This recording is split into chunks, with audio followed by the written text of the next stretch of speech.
জয়গুরু, দয়ালের শ্রীচরণে প্রণাম। আপনাদের আন্তরিক আনন্দিত জয়গুরু।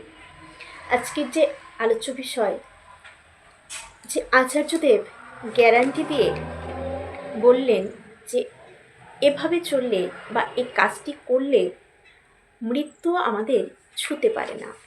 আর নানান রকম যে যত কিছু বিপদের মধ্যেই আমরা পড়ি না কেন, আমরা রক্ষা পাবই পাবো। আচার্যদেব বললেন রক্ষা পাবেই পাবে। আসুন আমরা এই বিষয়টি নিয়ে আজকে শুরু করছি। এটা মাসিক আলোচনা পত্রিকা থেকে নেওয়া। মৃত্যুরে লঙ্ঘিতে হবে অন্য পথ নাহি, এখান থেকে এটা পাঠ করছি। একমার যমজ সন্তানের একজন 6 বৎসর বয়সে ব্লাড ক্যান্সারে আক্রান্ত হয়ে গত হয়েছে। 6-7 বছরের মেয়ে সন্তানটির জন্য আশঙ্কিত ওই রোগ বিষয়ে মাটি অধীর হয়ে কাঁদতে থাকেন। আচার্যদেব মাটিকে বলছেন, যে আছে তাকে ভালো করে বড় করেন। এই রকম ভয়ের রকম করলে এটাও মেয়েটি মানসিক রোগী হয়ে যাবে। ঘর সংসার করবে কি করে বড় হয়ে? সে সব সময় ভয় পেতে থাকবে। বোঝেন না এগুলো? আপনার তো হেসে খেলে জীবনটা শেষ হয়ে গেল, এর তো বাকি জীবনটা পড়ে আছে। বড় হয়েও একটুতেই ভয় পাবে, ভাববে আমার হয়তো এই হয়ে যাবে। মেয়েটি তখন ভাববে যে আমার আরেকটি যে যমজ সন্তান, তার যে আরেকটি যমজ যে ছিল, সে এই বড় রোগ হয়ে আক্রান্তে মারা গেছে, তাহলে হয়তো আমারও হতে পারে। এই একটা ভীতি তার ভেতরে কাজ করা শুরু করবে। সব সময় ভয়ের মধ্য দিয়ে তার জীবনটা অতিবাহিত হবে। আর ভয় ভেতরে নিয়ে কখনো একটা সুন্দর জীবন সে কিন্তু উপভোগ করতে পারবে না। ভাববে আমার হয়তো এই হয়ে যাবে, ওই হয়ে যাবে। সাহসী করেন সন্তানকে।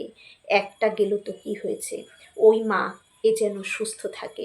আচার্যদেব বললেন, তখন ওই মা বললেন যে এই মেয়ে যেন আমার সুস্থ থাকে। তখন আচার্যদেব বললেন, সুস্থ থাকি না, সুস্থ থাকুক আর না থাকুক, কিন্তু সাহসী থাকবে। ঠাকুর সত্যানুসরণ গ্রন্থে প্রথমেই কিন্তু আমাদের এই সাবধান বাণী দিয়েছেন, এই বাণীটি দিয়েছেন যে সাহসী হও। আমাদের আগে সর্বপ্রথম আমাদের দুর্বলতার বিরুদ্ধে যুদ্ধ করতে হবে, সাহসী হতে হবে। এটা সত্যানুসরণের প্রথম লাইনই এটা আমাদের। তাহলে আমাদের এই ভাবগুলোই হচ্ছে আমাদের জীবনের দুর্বলতা। এর বিরুদ্ধে আমাদের যুদ্ধ করতে হবে, আমাকে আগে সাহসী হতে হবে। তাই আচার্যদেব ঠাকুরের কথাগুলোই আমাদেরকে সেইভাবে চালিত করেন। রোজ মরার থেকে একবার মরা ভালো। আচার্য বলছি যে রোজ ভয়ে ভয়ে থাকবো, এই বুঝি আমার এটা হয়ে যাবে, এই বুঝি এই রোগ হয়ে যাবে, আমি মরে যাব, আমি বাঁচবো না।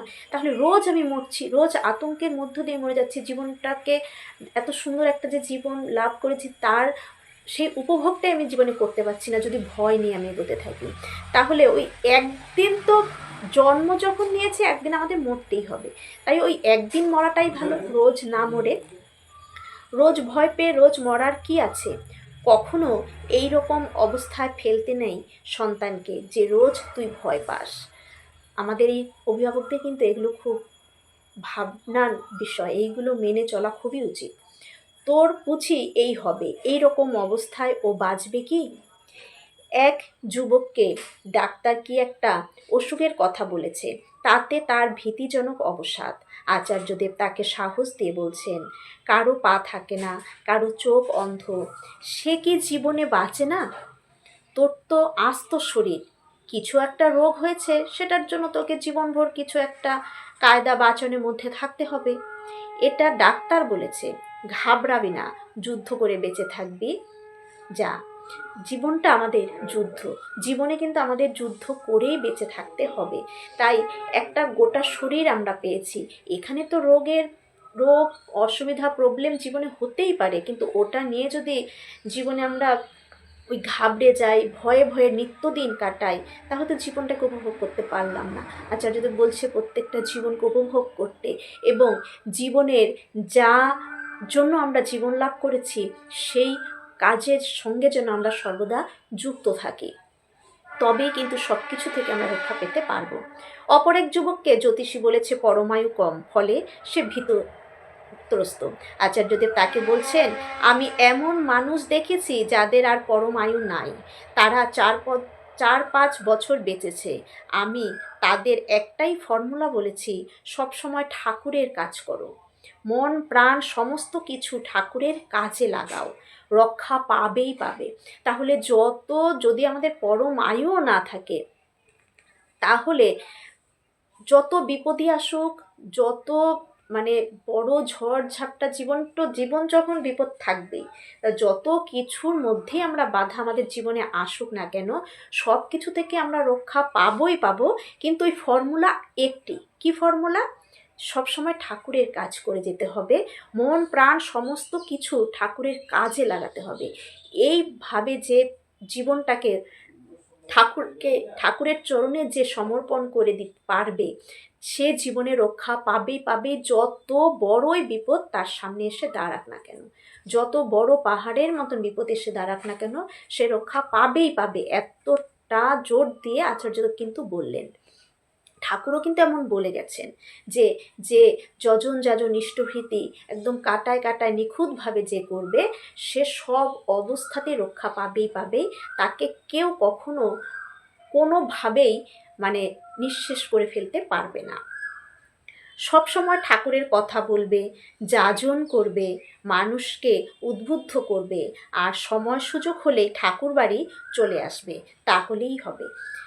ঠাকুর বাড়িটাও আমাদের কিন্তু যেতে হয়। আমরা কিন্তু অনেক এদিক সেদিক করে কিন্তু ঠাকুর বাড়ির দিকে আমরা ঝুঁকতে চাই না, কিন্তু আমাদের যে গ্রহ দোষ বলুন, জীবনের অনেক কাল গ্রহগুলো আমাদের কেটে যায় যদি আমরা এই গুরুর বাড়িতে আমরা যাই, গুরুর আশ্রমে ঠাকুরের।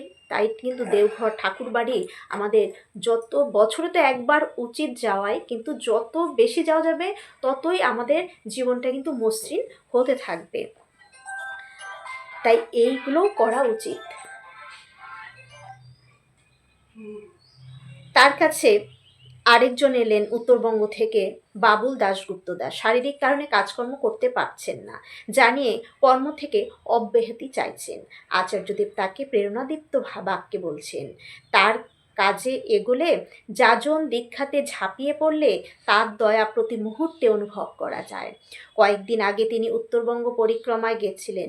সেই পরিক্রমার ঘটনা বলছেন, আমার পেছনের গাড়িটা খারাপ হলো। কোথায় খারাপ হলো? কুমারগ্রাম মন্দিরের মধ্যে। মন্দিরেই সব ব্যবস্থা করে ফেললো।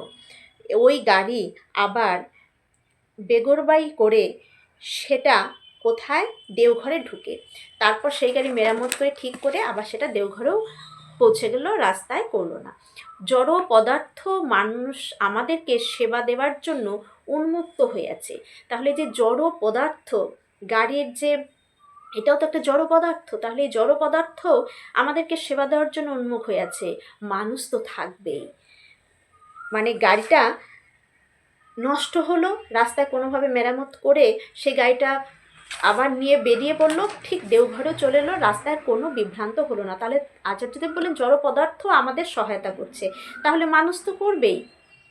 এখানে আছে রিদি গাঙ্গুলিদা, গিয়েছিল আমার সাথে দীক্ষার কাছে। মোটর সাইকেল ভল্ট করে ছিটকে পড়ল 15-20 হাত দূরে, একটা আঁচড়ও পড়েনি, হাত গোড় ভাঙেনি। তাহলে দেখুন, মোটর সাইকেল ভল্ট করে ছিটকে কত দূর, 15-20 হাত দূরে ছিটকে পড়লো, কিন্তু গায়ে একটা আঁচড়ও লাগেনি। কোথায় বেরিয়েছিল? ঠাকুরের কাছে বেরিয়েছিল। আর হাত পা ভাঙা তো দূরের কথা, আঁচড়ে তার গায়ে লাগেনি। ঠাকুরের যখন মন থাকে তখন মৃত্যুও তাকে ছুঁতে পারে না। আমার মনটা যদি সবসময় ঠাকুরকে কেন্দ্র করে থাকে, এই মনটা সবসময় ঠাকুরের চরণে যদি রাখতে পারি, আমরা সবসময় যেটাই করি না কেন, কিভাবে মনটাকে রাখবো? যেটাই করি না কেন ঠাকুর কিভাবে বলেছেন, আমার এই কর্মের দ্বারা ঠাকুর খুশি হচ্ছেন। তো হ্যাঁ, আমরা মানুষ, আমাদের অনেক সময় এই ভাবনা থেকে আমরা সরে যাই, কিন্তু সরে গেলেও যদি ঠাকুর নিয়ে চলি, ঠাকুর আমাকে, এটা কিন্তু ভুল করার পরেও আমাকে ঠাকুর ঠোকর দেবেন যে আমার এটা করা উচিত হয়নি, আমি ঠাকুরের মানুষ হিসেবে আমার এটা করা উচিত হয়নি। তাহলে এই ঠাকুরকে খুশি করা, ঠাকুরকে খুশি করাটাই কীরকম? যখন আমি ঠাকুরের নীতিগুলো মানব, ঠাকুর যেভাবে আমাকে যা করতে বলেছেন আমাদেরকে, আমরা যেটা করব সেটাই ঠাকুরকে খুশি করলাম। যেটা আমার মন গড়া পছন্দ মতন নয়, ঠাকুরের পছন্দ মতন যখন আমরা কাজকর্ম, চলা বলা, আচরণ করব, সেটাই হচ্ছে কিন্তু ঠাকুরকে মনটা তার চরণে রাখা, ঠাকুরের কাজ করা। যে এইভাবে ঠাকুরের চরণে, ঠাকুরের কাছে মনটা সবসময় রেখে দেয়, আচার্যদেব বললেন যে মৃত্যু আমাদের ছুতে পারে না, একদম গ্যারান্টি। আচার্যদেব গ্যারান্টি দিয়ে বললেন যে ঠাকুরে মন দিয়ে রাখবে তাকে মৃত্যুও ছুতে পারবে না। হয়তো এমন বড় অ্যাক্সিডেন্ট, এমন বড় চরম ইসের মধ্যে পড়ে যাব, বিপদে, কিন্তু সেই বেঘরে বিপদ জীবনে আসতেই পারে। হয়তো আমার একটা বিরাট বড় রোগ হয়ে গেল, হতেই পারে, কিন্তু যদি মনটা আমার ঠাকুরের চরণে থাকে, সেখান থেকেও আমি ফেরত আসব, জীবনটা আমার বেঁচে যাবে। তাই মৃত্যু আমাকে স্পর্শ করতে পারবে না, একদম গ্যারান্টি দিলেন কিন্তু আচার্যদেব।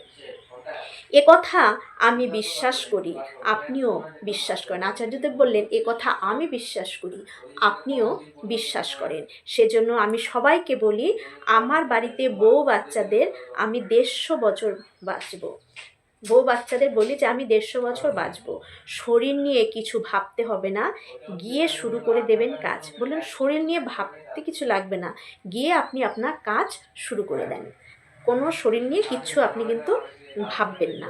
তাই এই রকম নানান নিবেদন নিয়ে যখনই যে যান, সব কথায় কিন্তু আচার্যদেব একটা কথাই বলেন, ঠাকুরের কাজে, ঠাকুরের চরণে নিজেকে সমর্পণ করে দিতে হবে, ঠাকুরকে খুশি করতে হবে জীবনে। এই করার মধ্য দিয়ে কিন্তু আমরা প্রত্যেককে ভালো থাকবো, সুস্থ থাকবো। জীবনের যে আনন্দ, এই জীবনটা কিসের জন্য, এই জীবনটা কিসের জন্য সেটা আমাকে আগে জানা দরকার। তখন ওই সত্যি জীবনের যে উপভোগ, সেটা কিন্তু আমরা করতে পারবো। সবাই ঠাকুরকে নিয়ে খুব ভালো থাকুন। দয়াল শ্রীচরণে প্রার্থনা আমার। জয়।